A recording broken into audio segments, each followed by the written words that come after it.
Assalamualaikum warahmatullahi wabarakatuh. Alhamdulillahilladzi hadana lihada wa ma kunna linahtadiya laula an hadanallah. Allahumma salli wa sallim ala sayyidina wa maulana Muhammadin wa ala alihi wa ashabi ajma'in, amma ba'du. Yang sama-sama kita hormati dan muliakan Imam Besar Masjid Istiqlal selaku Menteri Agama Republik Indonesia, Bapak Profesor Dr. Kiai Haji Nasaruddin Umar MA, para asatid, para alim ulama, dan segenap kepengurusan Badan Pengelola Masjid Istiqlal yang tidak dapat kami sebutkan satu persatu, tentunya tidak mengurangi rasa hormat dan ta'zim kami, jamaah Masjid Istiqlal serta pemirsa kanal YouTube Masjid Istiqlal dimanapun Anda berada. Alhamdulillah, pada siang yang berbahagia ini, usai kita menunaikan salat zuhur berjamaah, kita dapat melanjutkan dengan mengikuti kajian dialog zuhur. Kali ini bersama guru kita Mukarram Dr. Kiai Abdul Rashid Teguhdin MPD akan mengkaji kitab Adabul Insan fil Islam, dan lebih spesifik membahas tentang buta hati sebagai ditolaknya doa. Ma'asyarul muslimin, kajian kita diawali dengan penyampaian materi dan sisa waktu kita gunakan untuk dialog dan tanya jawab. Bagi jemaah yang hadir di Masjid Istiqlal dapat menyampaikan pertanyaan melalui chat YouTube yang ada, dan bagi pemirsa kanal YouTube Masjid Istiqlal di kejauhan dapat menyampaikan pertanyaan melalui chat YouTube Masjid Istiqlal yang ada. Untuk itu marilah kita buka kajian ini dengan niatan i'tikaf dan talabul ilmi. Semoga Allah memberikan kepada kita pemahaman ilmu yang luas dan bisa kita diarahkan oleh Allah Subhanahu wa taala menuju hamba-hamba yang muqarrabin. Ala hadhihi niyyah wa likunniyatin salihah wa ila hadratin nabiyil mustafa sayyidina wa maulana Muhammadin sallallahu alaihi wasallam. Al-Fatihah. A'udzu billahi minasyaitonir rajim. Bismillahirrahmanirrahim. Alhamdulillahi rabbil alamin arrahmanir rahim maliki yaumiddin. Iyyaka na'budu wa iyyaka nasta'in. Ihdinas siratal mustaqim siratal ladzina an'amta 'alaihim ghairil maghdubi 'alaihim waladdallin. Amin. Kepada guru kita Mukarram Dr. Kiai Abdul Rashid Teguhdin MPD, waktu dan kesempatan kami persilakan dengan segala hormat. Terima kasih Pak Ustaz. Bismillahirrahmanirrahim. Assalamualaikum warahmatullahi wabarakatuh. Waalaikumsalam warahmatullahi wabarakatuh. Alhamdulillah, wassalatu wassalamu ala Rasulillah Sayyidina Muhammadin ibni Abdillah wa ala alihi wa sahbihi wa mawala. La hawla wa la quwwata illa billah. Yang kami hormati Imam Besar Masjid Istiqlal, Bapak Menteri Agama Republik Indonesia Al-Mukarram Profesor Dr. Kiai Haji Nasaruddin Umar MA, para imam dan muadzin, para pimpinan Badan Pengelola Masjid Istiqlal, dan juga jamaah sholat zuhur, Bapak Ibu, saudara-saudari yang dimuliakan Allah Subhanahu wa ta'ala, dan juga para pemirsa channel YouTube Masjid Istiqlal. Semoga kita semua senantiasa dalam keadaan sehat walafiat dan dimudahkan dalam segala urusannya. Amin ya rabbal alamin. Jamaah yang dimuliakan Allah, kami akan membaca kitab Adabul Insan fil Islam karangan Syekh Muhammad Ali Al-Hamidi.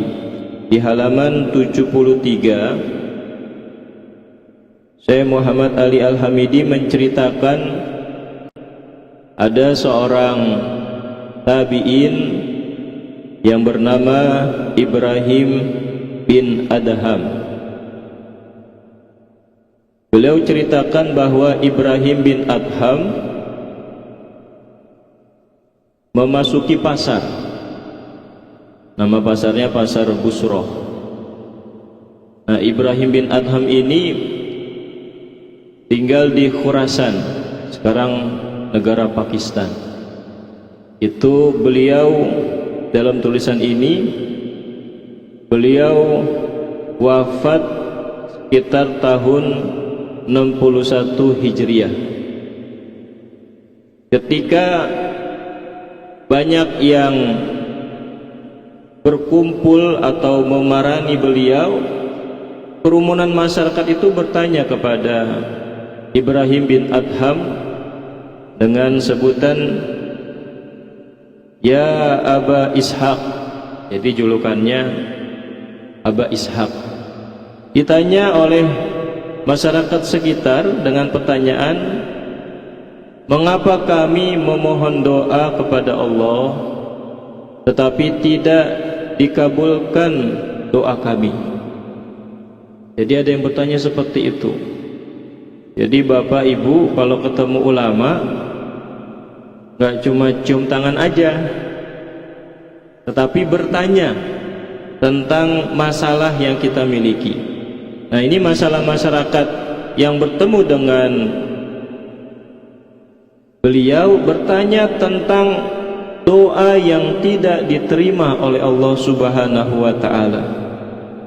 Lalu Ibrahim bin Adham menjawab, karena hati kamu telah mati disebabkan 10 perkara. Tuh, penyebab matinya hati atau butanya hati ada 10 perkara. Pertama, kata Ibrahim bin Adham, araftumullah falam tu'addu huquqahu. Artinya, kamu mengenal Allah tetapi kamu tidak tunaikan hak-haknya. Itu yang pertama. Yang kedua, za'amtum annakum tuhibbuna Rasulullah sallallahu alaihi wasallam wa taraktum sunnatahu. Ketiga, qara'tumul Qur'an falam ta'malu bih.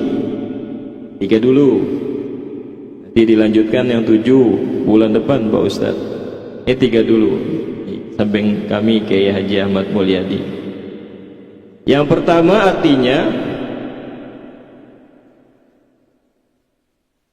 araftumullaha falam tu'addu huquqahu. Artinya kamu mengenal Allah tetapi kamu tidak tunaikan hak-haknya.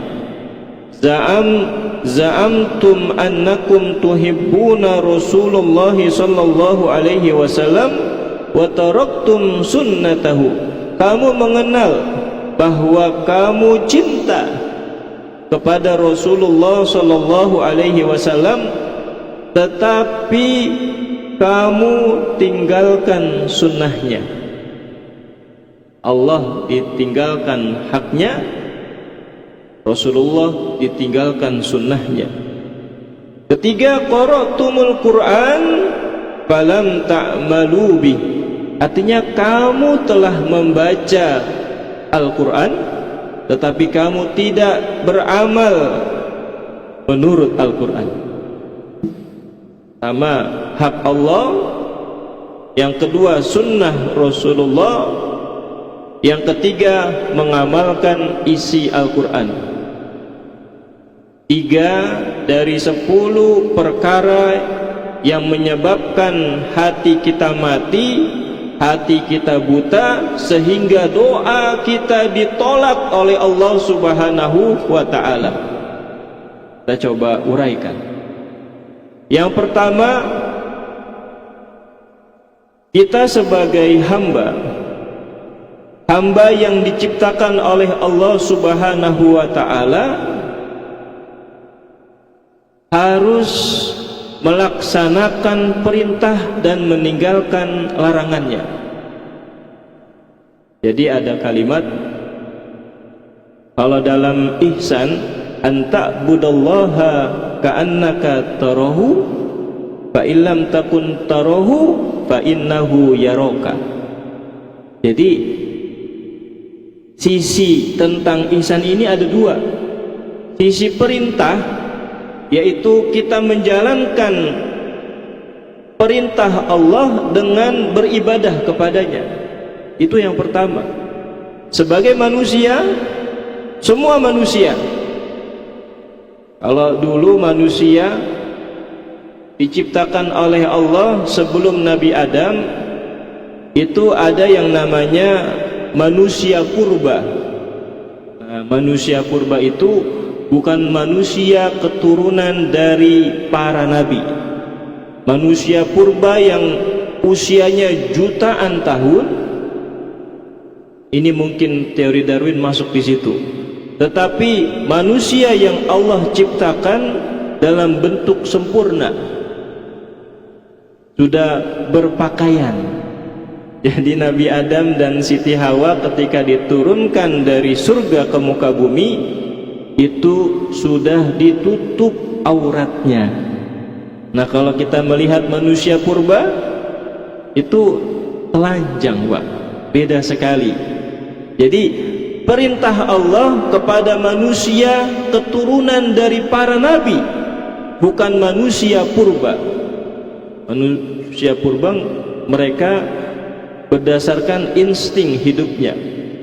Tetapi kalau manusia yang keturunan dari para nabi, yaitu dari Nabi Adam, itu menggunakan keimanan, menggunakan kemampuan akalnya yang Allah berikan. Maka Nabi Adam diciptakan oleh Allah, itu mendapatkan perintah untuk beribadah kepadanya. Kalau kita sekarang, kalau kita ditanya, kamu keturunan siapa? Saya keturunan dari ayah saya, kan pakai bin, yang perempuan pakai binti. Terus dari ayah ke kakek, ke buyut, terus sanatnya itu nanti ketemu, yaitu kita keturunan dari para nabi dan rasul. Jadi manusia yang keturunan dari para nabi memiliki kewajiban untuk melaksanakan ibadah kepada Tuhan. Jadi hak-hak Tuhan untuk makhluknya, yaitu Tuhan berhak disembah, walaupun Tuhan tidak butuh sesembahan dari makhluknya. Bapak Ibu, mungkin kalau kita di sini sudah ibadah ya, salat jamaah, baca Quran. Tapi saudara-saudara kita di luar sana, mereka tidak beribadah. Mereka tidak melakukan hak-hak yang Allah perintahkan, yaitu untuk ibadah. Wa ma khalaqtul jinna wal insa illa liya'budun. Jadi hak Allah itu untuk disembah.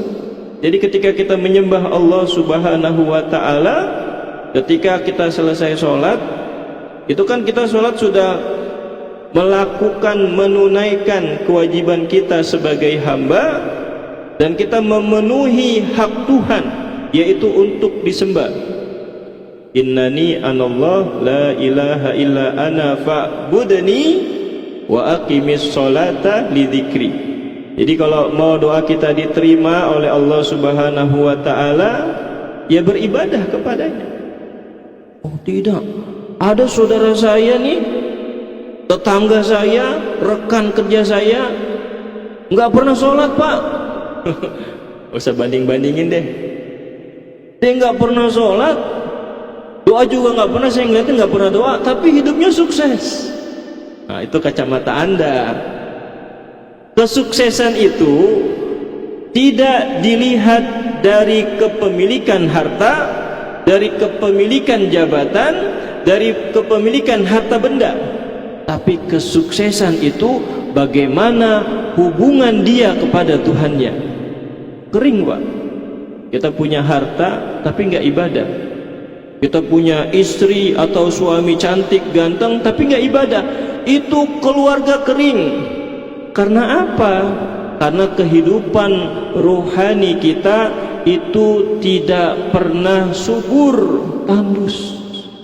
Nah, cara menyiraminya, cara memupuknya dengan melakukan ibadah kepada Allah Subhanahu wa ta'ala. Ini yang pertama.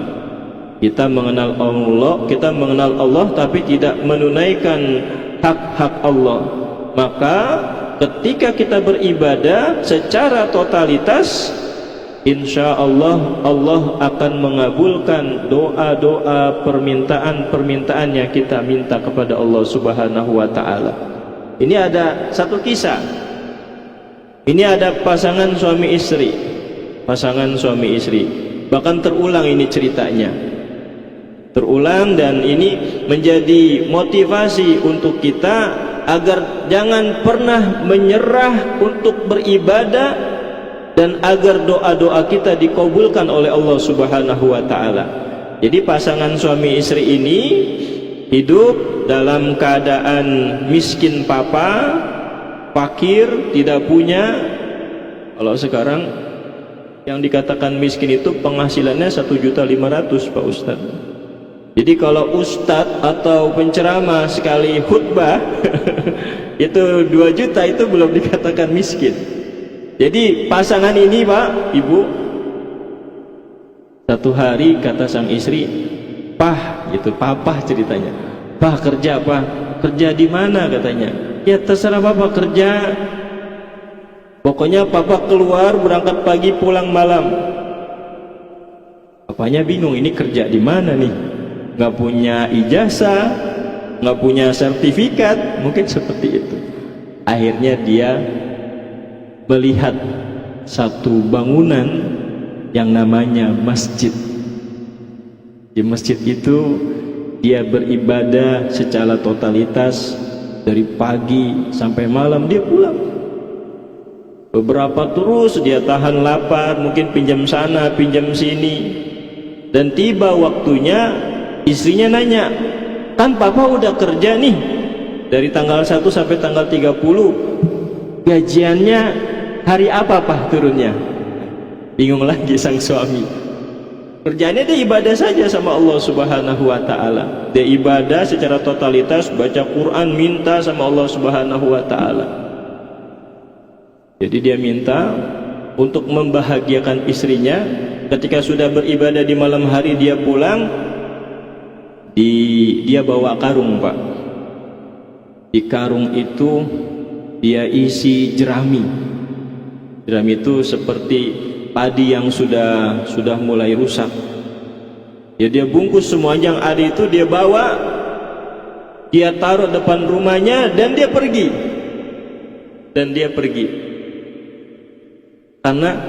Karena dia merasa yang bisa dia dapatkan adalah itu. Pergi mohon sama Allah Subhanahu wa ta'ala akan diberikan rezeki. Nah, pulang lagi. Pas pulang Bapak Ibu sekalian, sang istrinya senang bahagia. Sang suami bingung, ini yang saya bawa jerami nih. Ada yang bilang bawa batu, ada yang bilang bawa kertas-kertas atau plastik. Sang istri bahagia karena di depan rumahnya ada sekarung bahan makanan pokok Pak. Ya, kan di kisah Nabi, di kisah keluarga Ali Imran, yaitu Siti Maryam, dia ibadah di mihrabnya, tidak pernah keluar.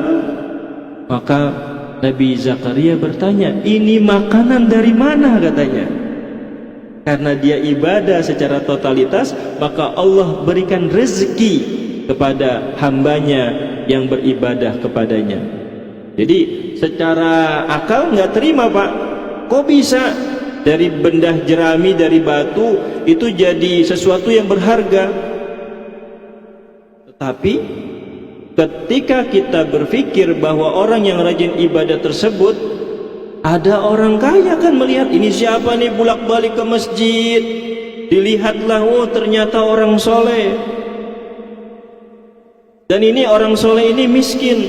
Bisa jadi Allah mengirimkan orangnya, Allah mengirimkan hambanya, yaitu wali atau siapapun, orang kaya yang hatinya baik, melihat orang yang sedang ibadah, dia bopong-bopong bawa batu, bawa jerami.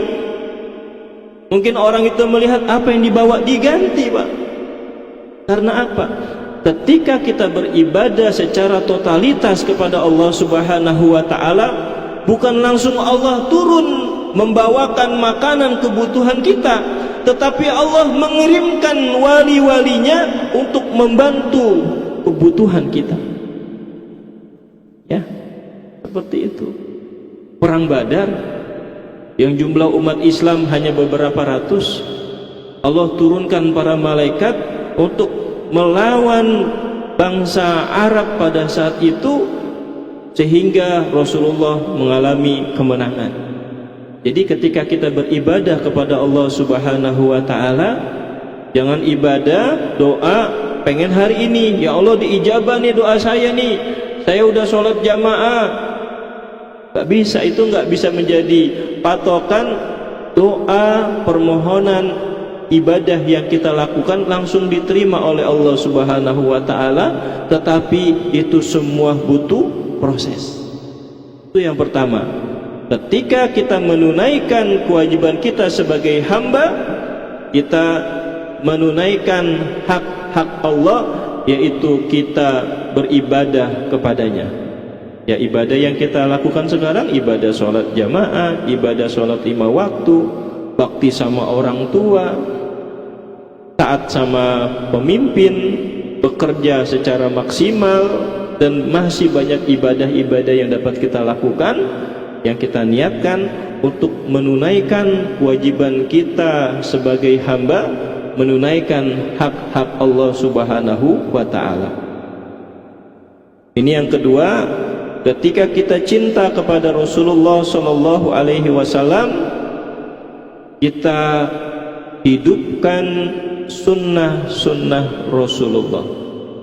Jadi sunnah Rasulullah itu adalah, sunnah itu baik itu ucapan, baik itu perbuatan, baik itu diamnya Rasulullah sallallahu alaihi wasallam. Contoh sunnahnya apa yang Rasulullah lakukan? Selesai sholat berjamaah itu ada ba'diyah zuhur. Sunnah-sunnah yang kita lakukan, kita mengikuti Rasulullah, dan sunnah itu akan menyempurnakan ibadah-ibadah wajib yang kita lakukan. Jadi kalau bukti cinta kita kepada Rasulullah sallallahu alaihi wasallam, sunnahnya apa? Sunnahnya dalam rumah tangga ada, sunnahnya di masyarakat ada. Kita melihat sosok Rasulullah, apa yang Rasulullah lakukan itu insya Allah bisa kita laksanakan. Itu namanya bukti cinta kita kepada Rasulullah, menghidupkan atau menjalankan sunnah-sunnah Rasulullah. Dan yang ketiga, ketika kita membaca Quran, ya targetnya sehari 1 juz, ada yang 1 lembar, ada yang 1 halaman, ada yang 1 ain. Bagaimana ketika kita membaca Quran agar Quran yang kita baca dapat kita amalkan? Bapak, Ibu, setiap hari dalam rakaat itu kita selalu membaca surah Al-Fatihah. Bismillahirrahmanirrahim. Itu ada Asmaul Husna, yaitu Ar-Rahman Ar-Rahim. Ketika kita membaca surat pertama dari surat Al-Fatihah, ayat pertama dari surat Al-Fatihah, Bismillahirrahmanirrahim, maka kita sebagai hamba yang diciptakan Allah Subhanahu wa ta'ala harus memiliki sifat sayang dan cinta, pemurah dan pengasih.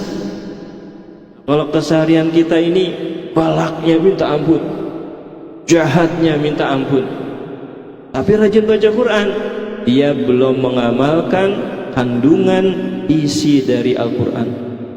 Ketika kita sudah membaca secara tartil, secara tahsin, mutkin bacaannya, maka setelahnya kita melihat isi-isi kandungan-kandungan dari bacaan Quran dan kita amalkan secara bertahap. Tidak bisa langsung, tapi bertahap. Ada satu ain yang kita baca, ini ayatnya apa nih? Oh, tentang kisah Nabi. Ini Nabi siapa? Nabi Daud. Bagaimana kepemimpinan Nabi Daud? Itu sebagai catatan-catatan kita. Kalau sulit ini, Al-Quran sudah ada terjemahnya, Pak, Bu sekalian. Baca Quran ada terjemahnya, kita tulis, ya, ditulis satu ayat, ditulis terjemahnya, itu kita coba amalkan. Insya Allah, kalau kita tunaikan hak Allah, kita jalankan sunnah Rasulullah, dan kita mengamalkan isi dari Al-Quran bertahap, insya Allah permohonan doa yang selalu kita ucapkan Allah terima dan Allah kabul. Amin, amin ya rabbal alamin. Cukup 3 aja Pak Ustaz, terima kasih. Baik, terima kasih kepada guru kita Prof. Dr. Kiai Abdul Rashid Teguhdin MPD. Beberapa hal berkaitan dengan matinya hati yang menyebabkan doa itu tidak dikabulkan oleh Allah Subhanahu wa taala. Penyebabnya adalah 10 hal dan beliau baru menyampaikan 3 hal. Yang pertama, araftumullaha falam tu'addu haqqah. Kita mengenal Allah tapi kita belum menunaikan haknya Allah.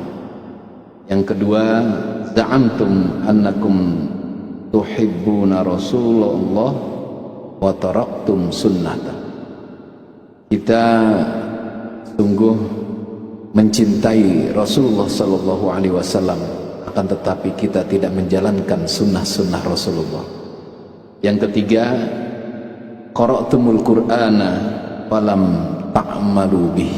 Kita membaca Al-Quran tapi baru sampai lilisan saja, belum mengamalkan kandungannya. 3 hal ini menjadi gambaran yang cukup luas dan mendasar sekali di dalam bagaimana kita mengamalkan akidah, kemudian juga sunnah-sunnah dan kewajiban kita sebagai hamba Allah dan juga pengikut baginda Rasulullah sallallahu alaihi wasallam. Karena Allah, Rasul dan Al-Quran ini kan rukun iman juga semuanya. Tapi sudahkah kita semua melakukan dengan baik hal-hal itu semua? Kami persilakan kepada jamaah yang ingin bertanya berkaitan bahasan kita kali ini. Kita perluas. Sebelum ada yang bertanya, kami sampaikan sapaan dari pemirsa kanal YouTube Masjid Istiqlal TV. Ada Agus Sapari, ada Bapak Khairul Bahri, ada Junjuna. Semoga kehadiran kami dan juga para asatid semoga menjadi berkah. Ada Zelma Arheta, ada Ahmad Wahyudi, ini dari Sidoarjo mengikuti kajian ini. Aku mencintaimu karena Allah Subhanahu wa taala. Wah, ini tentang cinta juga ternyata. Ada Abu Jibril, ada Jahwa Mehwis. Ini ada Jahwa Mehwis hanya menyapa saja, tapi belum ada yang bertanya. Ya, kami persilahkan mungkin dari jamaah ada yang bertanya. Silakan Bapak, ada mic di depan. Dari Ibu ada? Ya, belum ada dari Ibu. Silakan Bapak. Ya. Selanjutnya mendekat Pak ke mic biar lebih cepat. Sebutkan nama, asal daerah, uraian singkat dan padat. Bismillahirrahmanirrahim. Assalamualaikum warahmatullahi wabarakatuh. Waalaikumsalam warahmatullahi wabarakatuh. Nama Junairi dari Sampang, Pak. Mas, jauh sekali nih. Jauh. Saya ingin bertanya tentang mencintai Rasul. Karena tadi dijelaskan singkat tentang masalah sunnah, tidak dijelaskan tentang mencintai Rasul. Karena kata cinta itu sangat dalam. Kata mendalamnya itu adalah apabila kita mengenal sirahnya, sejarahnya. Nah, bagaimana? Karena yang pernah saya baca itu syirah-syirah itu berbeda gitu. Dan terutama yang mana yang mendasar gitu untuk mencintai Rasulullah sehingga kita bergetar hati kita, sehingga kita tetap mengingat Allah dan Rasulnya. Terima kasih. Assalamualaikum warahmatullahi wabarakatuh. Waalaikumsalam. Berikutnya Pak, silakan. Bismillah, izin bertanya Pak Ustaz. Nama Setio Wibowo dari Yogyakarta. Silakan Bapak.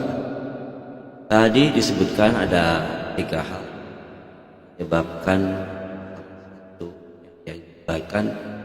doa itu tidak terkabul ya. Hati mati Hati mati dan tidak terkabulnya doa. Yang ketiga itu adalah membaca Al-Quran tapi baru sampai membaca ya. Bagaimana ini bisa jadikan masuk golongan ke dalam hatinya mati dan tidak terkabulnya doa, sedangkan membaca Al-Quran sendiri ibadah, 1 hurufnya itu adalah ibadah dan berpahala. Nah, ini mohon penjelasannya Pak Ustaz. Nah, itu menjadi salah satu hal yang termasuk dalam matinya hati. Terima kasih. Assalamualaikum warahmatullahi wabarakatuh. Waalaikumsalam. Menarik sekali. Satu tentang cinta kepada baginda Rasulullah. Bagaimana kita akhirnya dapat mengenal Allah. Kemudian dari Bapak Wibowo ini membaca Al-Quran kan ibadah, tapi kok menyebabkan matinya hati? Seperti apa itu? Padahal gitu. Pak, Ibu, silakan Ibu. Singkat padat Ibu. Assalamualaikum warahmatullahi wabarakatuh. Waalaikumsalam warahmatullahi wabarakatuh. Saya Ibu Erni dari Cijantung. Saya mau bertanya luar dari tema ini Pak. Ini misalnya ada yang jalan salah jalan, tapi kita ngasih tahu itu berdosa apa enggak Pak? Apa ada hukumnya enggak? Iya, itu aja Ibu. Iya. Assalamualaikum warahmatullahi wabarakatuh. Orang diingatkan mungkin marah kali ya. Padahal dia yang salah, tapi apakah kita yang salah? Kadang-kadang orang mengingatkan jadi salah juga, akhirnya serba salah. Padahal kayak Terima kasih Pak Ustadz Mulyadi dan jamaah yang bertanya serta yang masih mengikuti kajian zuhur sampai saat ini. Yang pertama, pertanyaannya dihubungkan cinta Rasulullah dengan sirah atau kehidupan Rasulullah Sallallahu Alaihi Wasallam. Bapak dari Mampang ya Pak ya? Sampang Mampang nih. Sampang. Depannya belakangnya pang Pak. Terima kasih. Ketika kita mengetahui seseorang yang kita cinta dari mulai lahirnya sampai wafatnya, maka akan semakin cinta kita kepada orang tersebut. Jadi sirah nabawi itu kehidupan Rasulullah. Dari Rasulullah belum lahir Pak, bahkan sulbinya masih ada pada sulbi ayahnya dan sulbi kakeknya. Ya, sulbi itu sel-sel spermatozoid yang ada di orang tua kita yang laki-laki. Semakin kita mengetahui seluk-beluk kecil kehidupan orang yang kita cinta, maka akan bertambah cinta kita kepada orang tersebut. Jadi selain kita menghidupkan atau menjalankan sunnah-sunnah Rasulullah agar cinta kita kepada Rasulullah semakin lengkap, dan untuk menyempurnakannya kita membaca sirah nabawiyah, kisah-kisah kehidupan Rasulullah Sallallahu Alaihi Wasallam. Bapak, Ibu punya pasangan, ya? Apakah pasangan kita itu, oh saya cinta ini sama pasangan saya? Sebelum cinta itu lahir, pasti ada yang mengawalinya, bahkan ada prosesnya sehingga cinta itu timbul.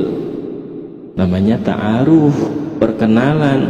Maka ketika kita membaca sirah nabawiyah, maka kita akan mengenal sosok Nabi Muhammad sallallahu alaihi wasallam, dan isinya selalu menggugah hati umat Islam. Jadi ketika Bapak nih, ketika perang salib Pak, itu dalam salah satu riwayat yang kami mendengar langsung dari seorang narasumber, Dr. Abdul Muta'ali, untuk menghidupkan kecintaan kepada Rasulullah, untuk menambah semangat pasukan umat Islam untuk mengalahkan pasukan salib, maka dibacakan riwayat-riwayat kehidupan Rasulullah sallallahu alaihi wasallam. Jadi seakan-akan Rasulullah itu ada di antara kita, bukan fisiknya Pak, tetapi motivasi kehidupan Rasulullah itu menyelimuti kehidupan kita bersama.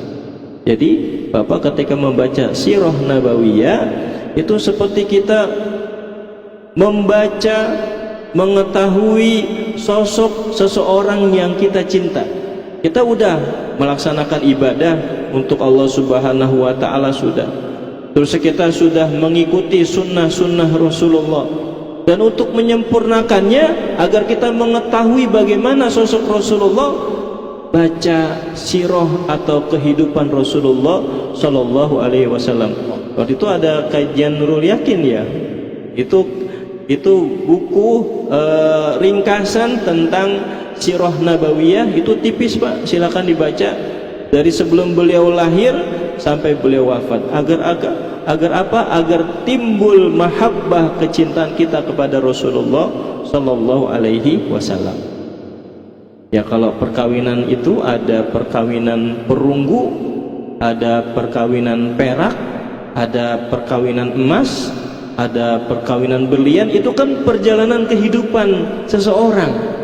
Maka ketika kita mengetahui proses kehidupan Rasulullah, maka itu seperti benda yang sangat berharga bagi kehidupan kita. Silakan dibaca referensinya untuk menambah kecintaan kita kepada Rasulullah sallallahu alaihi wasallam. Itu sebagai tambahan Bapak. Terus yang kedua, kalau Ibrahim bin Adham, beliau melihat dari sisi tasawuf Pak. Sisi tasawuf itu sisi batinnya. Tapi kalau dari sisi fikihnya, ketika membaca Quran itu mendapat pahala. Tapi dari sisi tasawuf, seseorang yang membaca Quran tapi perilakunya tidak seperti yang dia baca, ya, bahkan menyampaikan tetapi dia tidak mengamalkan, itu merupakan kesalahan bagi dirinya.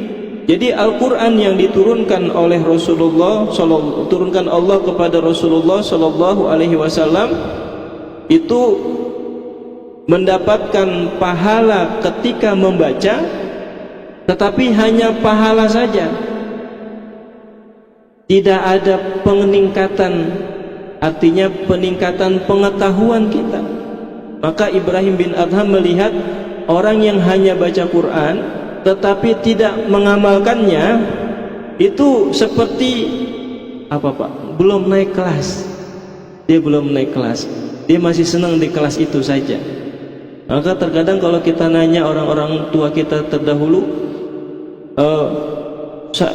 mereka mengatakan baru bisa mengamalkan surah Al-Fatihah. Ternyata Al-Quran sebesar itu, yang jumlah ayatnya sampai 6.000 lebih, itu terkumpul dalam surah Al-Fatihah, terkumpul lagi dalam ayat Bismillah, terkumpul lagi dalam huruf ba, gitu ya Pak Ustaz ya. Jadi seperti itu Bapak. Jadi kita sudah membaca Quran, nanti ada peningkatan. Jadi Ibrahim bin Adham melihat dari sisi tasawufnya, bukan dari sisi pahala. Karena pada masanya orang pada masa beliau orang pada senang baca Quran karena ingin mendapatkan banyak pahala. Tetapi beliau lihat orang yang membaca Quran ini tidak ada peningkatan karena hanya sekedar membaca saja, tetapi belum tahap untuk mengamalkan. Dan kita semua ingin berislam naik kelas, Pak.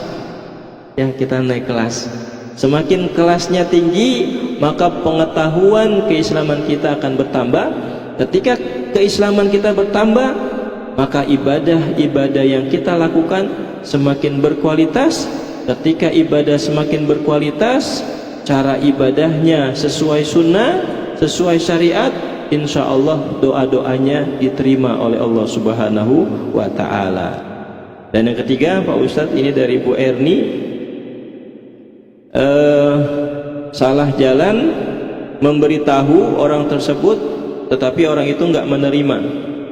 Jadi kewajiban kita sebagai sesama manusia itu adalah saling menasehati. Kalau kita nasihati, maaf mbak, nggak boleh lewat sini ya. Oh, saya tiap hari lewat sini. Kenapa saya nggak boleh lewat sini? Ini jalanannya pas di tengah ada lubang. Oh enggak, udah dia lewat situ, akhirnya dia masuk lubang. Jadi orang-orang yang diberikan nasihat, diberikan informasi, tetapi dia tidak terima, itu dia belum sampai ilmunya di situ. Jadi ibu mungkin ilmunya sudah dapat nih, kalau melakukan ini bahaya seperti ini, pengalaman hidupnya lebih tinggi, lebih banyak, sampaikan kepada orang yang nggak mau menerima. Sebatas kita hanya menyampaikan. Tanda apa? Tanda sayang kita sesama manusia. Atau masa bodoh saja, kita jalan nih Pak, pas jalan ada kulit pisang nih, biarin aja. Pas dibiarin, pas di belakang kita nggak tahu dia kepleset kulit pisang. Nah itu seperti itu persamaannya. Ketika kita sedang jalan, kita singkirkan kulit pisang agar orang yang di belakang kita tidak terjatuh karena kulit pisang. Maka ketika kita menasihati seseorang agar langkahnya, arahnya tidak salah, agar apa? Agar memberi keselamatan kepada orang yang ada di belakang kita. Kalau dia tidak menerima, ibu sudah dapat pahala karena sudah memberikan jalan yang benar kepada saudara-saudara kita. Seperti layaknya kita membuang kulit pisang sehingga orang yang ada di belakang kita tidak terpeleset karena kulit pisang tersebut. Pertanyaannya, itu siapa yang buang kulit pisang di jalan, Pak Ustaz? Ya, demikian Bapak Ibu sekalian, terima kasih. Baik, demikian mengingat waktu juga batasi kajian siang hari ini. Tentu menarik bahasan kita dengan 3 poin tentang hal yang mematikan hati dan menyebabkan doa kita tidak dikabulkan. Masih ada 7 lagi. Ini baru hari ini 3 Pak. Berarti ini kemungkinan bisa 4 pertemuan. Terima kasih kepada guru kita, kepada jamaah yang hadir di Masjid Istiqlal, juga pemirsa kanal YouTube Masjid Istiqlal yang banyak menyapa kita. Ini sepertinya ada dari luar negeri nih Pak yang bertanya, tapi bahasanya saya tidak paham. Seperti bahasa dari Afrika atau apa. Jadi mohon maaf, pertanyaannya tidak bisa saya sampaikan juga kepada jamaah, dan juga beliau mudah-mudahan memahami bahasa-bahasa kita ya, tapi berkaitan dengan ayat-ayat Al-Quran, hadis dan sebagainya, insya Allah dipahami karena keumuman daripada ajaran Islam yang pondasi utamanya adalah bahasa Arab. Terima kasih atas kebersamaannya. Mari kita tutup majelis kita dengan membaca kafaratul majelis. Bismillahirrahmanirrahim. Subhanakallahumma wa bihamdika asyhadu an la ilaha illa anta astaghfiruka wa atubu ilaik. Amin amin ya rabbal alamin. Mohon maaf bila ada salah kata. Terima kasih kepada guru kita. Akhirul kalam, hadanallahu yakum ajma'in wa afu minkum. Wassalamualaikum warahmatullahi wabarakatuh.